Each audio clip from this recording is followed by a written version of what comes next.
নমস্কার। আর প্রতিদিনের মতো আজকেও দেখাবো একটা প্রপার্টি দেখাবো। আপনারা অনেকে বারাসাত স্টেশনের সামনে জমি চান যে আমার যেন একদম স্টেশনের সামনে হয়, যাতে মানে ট্রেনের আওয়াজটা যেন আমার কানে আছে।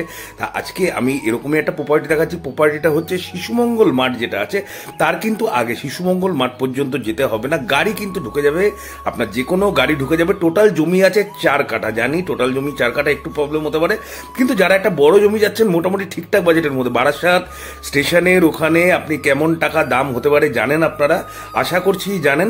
তা সেরকমই একটা রাস্তা আছে, কিন্তু 12 ফিটের রাস্তা আছে। 12 ফিট মনে হচ্ছে না, আমি আপনি 10 ফুট নিয়ে চলুন, কিন্তু আপনার কিন্তু মানে যেটা চওড়া ডোর আছে 14 ফুটের রাস্তা, কিন্তু আপনার একদম সামনে মাত্র 2-3টে প্লট পরেই আপনি 14 ফুটের রাস্তা পেয়ে যাবেন। তাই জন্য যে কোনো গাড়ি ঢুকতে কিন্তু আপনাদের কোনো রকম অসুবিধা হবে না। এখান থেকে লালি সিনেমা হল আপনি মাত্র হাঁটা পথে 2 থেকে 3 মিনিট, স্টেশন আপনার মাত্র 2 মিনিট, মানে লালি সিনেমা হল আর স্টেশনের কিন্তু মধ্যবর্তী স্থানে আপনি ধরতে পারেন।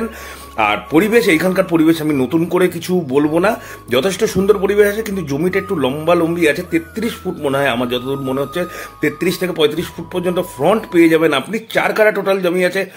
আস্কিং প্রাইস আছে 20 লক্ষ টাকা পার কাঠা। 20 লক্ষ টাকা পার কাঠা মানে টোটালি 4 কাঠা 80 লক্ষ টাকা। ব্রোকার প্রপার্টি আছে, 2% ব্রোকারেজ আছে, ঠিক আছে।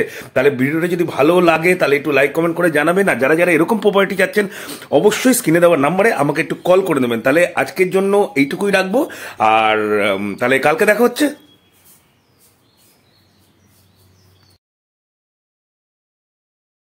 अब अगर तुम लोग नए हो तो सब्सक्राइब करो, वो जो लाल वाला बटन है उसके साथ स्कैम करो या फिर महफिल जमाओ, मुझे नहीं पता, बस क्लिक हो जाना चाहिए। अब मैं भी जा रहा हूं, मुझे पार्क में स्टंट्स मारने जाना है। बाय।